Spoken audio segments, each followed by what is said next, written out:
बिस्मिल्लाहिर्रहमानिर्रहीम। अस्सलाम वालेकुम। कैसे हैं आप सब? इंशाल्लाह सभी ठीक होंगे और अल्लाह की रहमतों के साए में होंगे। अगर कामयाबी और तरक्की हासिल करनी है तो एक बात याद रखना कि कभी भी किसी से उम्मीद और तवक्को मत रखना। फलां शख्स मेरे काम आएगा, फलां मेरी मदद करेगा।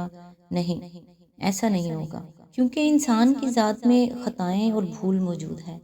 एक उस्ताद साहब ने नसीहत की कि ए बेटा, किसी से उम्मीद मत लगाना, अगर चाहे वो आपके सगे भाई ही क्यों ना हो। हमेशा अपना जहन बना के रखना कि अगर ज़िंदगी में कभी मसाइल आ भी जाएं तो मेरे मसाइल हैं, मैं खुद ही उनको हल करने की कोशिश करूं, खुद ही अपनी परेशानियों से लड़ूं, खुद ही अंधेरों को उजाला करूंगा। किसी ने क्या खूब कहा है, ख्वाहिश से नहीं गिरते फल झोली में, वक्त की शाख को मेरे दोस्त हिलाना होगा। कुछ नहीं होगा अंधेरों को बुरा कहने से, अपने हिस्से का दिया खुद ही जलाना होगा। आज इंशाल्लाह सूरत अल अनफाल की आयत नंबर 3 से स्टार्ट करेंगे।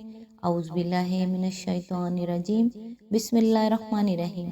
जो नमाज कायम करते हैं और जो कुछ हमने उनको दिया है इसमें से हमारी राह में खर्च करते हैं। आयत नंबर 4, ऐसे ही लोग हकीकी मोमिन हैं, इनके लिए उनके रब के पास बड़े दर्जे हैं, कसूरों से दरगुजर है और बेहतरीन रिज़्क है।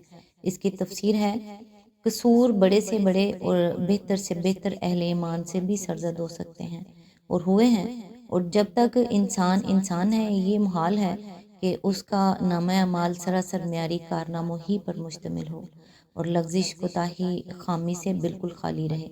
मगर अल्लाह ताला की रहमतों में से ये भी एक बड़ी रहमत है कि जब इंसान बंदगी की लाजमी शराइत पूरी कर देता है तो अल्लाह उसकी कोताहियों से चश्मपोशी फरमाता है और उसकी खिदमत जिस सिले की मुस्तहिक होती हैं, इससे कुछ ज़्यादा सिला अपने फजल से अता करता है। वरना अगर कायदा ये मुकर्रर किया जाता कि हर कसूर की सज़ा और हर खिदमत की जज़ा अलग अलग दी जाए तो कोई बड़े से बड़ा साला भी सज़ा से ना बच सकता। आयत नंबर 5, इस माल गनीमत के मामले में भी वैसी ही सूरत पेश आ रही है जैसी उस वक्त पेश आई थी जबकि तेरा रब तुझे हक के साथ तेरे घर से निकाल लाया था और मोमिनों में से एक ग्रोह को ये सख्त नागवार था। आयत नंबर 6, वो इस हक के मामले में तुझसे झगड़ रहे थे, दरा हाले कि वो साफ साफ नुमायां हो चुका था। इनका हाल ये था कि गोया वो आंखों देखे मौत की तरफ हाँके जा रहे हैं। इसकी तफसीर है, यानी जिस तरह उस वक्त ये लोग खतरे का सामना करने से घबरा रहे थे, हालांकि हक का मुतालबा उस वक्त यही था कि खतरे के मुंह में चले जाएं। इसी तरह आज इन्हें माल गनीमत हाथ से छोड़ना नागवार हो रहा है, हालांकि हक का मुतालबा यही है कि वो इसे छोड़ें और हुक्म का इंतज़ार करें। दूसरा मतलब ये भी हो सकता है कि अगर अल्लाह की अताअत करोगे और अपने नफ्स की ख्वाहिश की बजाय रसूल का कहा मानोगे तो वैसा ही अच्छा नतीजा देखोगे जैसा अभी जंग बदर के मौके पर देख चुके हो कि तुम्हें लश्कर कुरैश के मुकाबले पर जाना सख्त नागवार था और उसे तुम हलाकत का पैगाम समझ रहे थे, लेकिन जब तुमने हुक्म खुदा व रसूल की तामील की है तो यही ख़तरनाक काम तुम्हारे लिए ज़िंदगी का पैगाम साबित हुआ। कुरान का ये इशारा ज़िम्नन उन रवायात की भी तरदीद कर रहा है जो जंग बदर के सिलसिले में अमूमन कुतुब सीरत व मगाज़ी में नकल की जाती हैं, यानी कि इब्तिदान नबी सल्लल्लाहु अलैहि वसल्लम और मोमिनीन काफ़िले को लूटने के लिए मदीना से रवाना हुए थे। फिर चंद मंजिल आगे जाकर जब मालूम हुआ कि कुरैश का लश्कर काफिले की हिफाजत के लिए आ रहा है, तब ये मशवरा किया गया कि काफिले पर हमला किया जाए या लश्कर का मुकाबला। इस बयान के बरक्स कुरान ये बता रहा है कि जिस वक्त नबी सल्लल्लाहु अलैहि वसल्लम अपने घर से निकले थे, उसी वक्त ये अम्र हक आपके पेश नज़र था कि कुरैश के लश्कर से फैसला कुन मुकाबला किया जाए, और ये मुशावरत भी उसी वक्त हुई थी कि काफिले और लश्कर में किसको हमले के लिए मुंतखब किया जाए। और बावजूद ये कि मोमिनीन पर यह हकीकत वाज़ह हो चुकी थी कि लश्कर ही से निमटना ज़रूरी है, फिर भी उनमें से एक गिरोह उससे बचने के लिए हुज्जत करता रहा और बिलाखिर जब आखिरी राय ये करार पा गई कि लश्कर ही की तरफ चलना चाहिए, तो ये गिरोह मदीने से ये ख्याल करता हुआ चला कि हम सीधे मौत के मुंह में हाँके जा रहे हैं। آیت نمبر 7، یاد کرو وہ موقع جب کہ اللہ تم سے وعدہ کر رہا تھا کہ دونوں گروہوں میں سے ایک تمہیں مل جائے گا۔ تم چاہتے تھے کہ کمزور گروہ تمہیں ملے، مگر اللہ کا ارادہ یہ تھا کہ اپنے ارشادات سے حق کو حق کر دکھائے اور کافروں کی جڑ کاٹ دے۔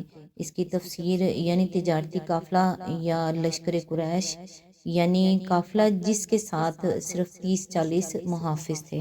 آیت نمبر 8، تاکہ حق حق ہو کر رہے اور باطل باطل ہو کر رہ جائے، خواہ مجرموں کو یہ کتنا ہی ناگوار ہو۔ اس کی تفسیر ہے، اس سے اندازہ ہوتا ہے کہ اس وقت فی الواقع صورتحال کیا رونما ہو گئی تھی۔ جیسا کہ ہم نے سورت کے دباچہ میں بیان کیا ہے، لشکر قریش کے نکل آنے سے دراصل سوال یہ پیدا ہو گیا تھا کہ دعوت اسلامی اور نظام جاہلیت دونوں میں سے کس کو عرب میں زندہ رہنا ہے۔ اگر مسلمان اس وقت مردانہ وار مقابلے کے لیے نہ نکلتے تو اسلام کے لیے زندگی کا کوئی موقع باقی نہ رہتا، بخلاف اس کے مسلمانوں کے نکلنے اور پہلے ہی بھرپور وار میں قریش کی طاقت پر کاری چوٹ لگا دینے سے وہ حالات پیدا ہوئے جن کی بدولت اسلام کو قدم جمانے کا موقع مل گیا، اور پھر اس کے مقابلے میں نظام جاہلیت پہم شکست کھاتا ہی چلا گیا۔ آیت نمبر 9، اور وہ موقع یاد کرو جب کہ تم اپنے رب سے فریاد کر رہے تھے، جواب میں اس نے فرمایا کہ میں تمہاری مدد کے لیے پے در پے 1000 فرشتے بھیج رہا ہوں۔ آیت نمبر 10، یہ بات اللہ نے تمہیں صرف اس لیے بتا دی کہ تمہیں خوشخبری ہو اور تمہارے دل اس سے مطمئن ہو جائیں، ورنہ مدد تو جب بھی ہوتی ہے اللہ ہی کی طرف سے ہوتی ہے، یقیناً اللہ زبردست اور دانا ہے۔ آیت نمبر 11، اور وہ وقت جب کہ اللہ اپنی طرف سے غنودگی کی شکل میں تم پر اطمینان و بے خوفی کی کیفیت طاری کر رہا تھا اور آسمان سے تمہارے اوپر پانی برسا رہا تھا تاکہ تمہیں پاک کرے اور تم سے شیطان کی ڈالی ہوئی نجاست دور کرے اور تمہاری ہمت بندھائے اور اس کے ذریعے سے تمہارے قدم جما دے۔ اس کی تفسیر ہے، یہی تجربہ مسلمانوں کو احد کی جنگ میں پیش آیا، جیسا کہ سورۃ آل عمران آیت نمبر 154 میں گزر چکا ہے، اور دونوں موقع پر وجہ وہی ایک ہی تھی کہ جو موقع شدت خوف اور گھبراہٹ کا تھا، اس وقت اللہ نے مسلمانوں کے دلوں کو ایسے اطمینان سے بھر دیا کہ ان پر غنودگی طاری ہونے لگی۔ یہ اس رات کا واقعہ ہے جس کی صبح کو بدر کی لڑائی پیش آئی۔ اس بارش کے 3 فائدے ہوئے۔ ایک یہ کہ مسلمانوں کو پانی کی کافی مقدار مل گئی اور انہوں نے فوراً حوض بنا بنا کر بارش کا پانی روک لیا۔ دوسرے یہ کہ مسلمان چونکہ وادی کے بالائی حصے پر تھے، اس لیے بارش کی وجہ سے ریت جم گئی اور زمین اتنی مضبوط ہو گئی کہ قدم اچھی طرح جم سکیں اور نقل و حرکت بآسانی ہو سکے۔ تیسرے یہ کہ لشکر کفار نشیب کی جانب تھا، اس لیے وہاں اس بارش کی بدولت کیچڑ ہو گئی اور پاؤں دھنسنے لگے۔ شیطان کی ڈالی ہوئی نجاست سے مراد وہ ہراس اور گھبراہٹ کی کیفیت تھی جس میں مسلمان ابتداً مبتلا تھے۔ آیت نمبر 12، اور وہ وقت جب کہ تمہارا رب فرشتوں کو اشارہ کر رہا تھا کہ میں تمہارے ساتھ ہوں، تم اہل ایمان کو ثابت قدم رکھو، میں ابھی ان کافروں کے دلوں میں رعب ڈالے دیتا ہوں، بس تم ان کی گردنوں پر ضرب اور جوڑ جوڑ پر چوٹ لگاؤ۔ اس کی تفسیر ہے، جو اصولی باتیں ہم کو قرآن کے ذریعے سے معلوم ہیں، ان کی بنا پر ہم یہ سمجھتے ہیں کہ فرشتوں سے قتال میں یہ کام نہیں لیا گیا ہوگا، یہ وہ خود حرب و ضرب کا کام کریں، بلکہ شاید اس کی صورت یہ ہوگی کہ کفار پر جو ضرب مسلمان لگائیں وہ فرشتوں کی مدد سے ٹھیک بیٹھے اور کاری لگے، واللہ عالم بالصواب۔ آیت نمبر 13، یہ اس لیے کہ ان لوگوں نے اللہ اور اس کے رسول صلی اللہ علیہ وآلہ وسلم کا مقابلہ کیا، اور جو اللہ اور اس کے رسول صلی اللہ علیہ وآلہ وسلم کا مقابلہ کرے اللہ اس کے لیے نہایت سخت گیر ہے۔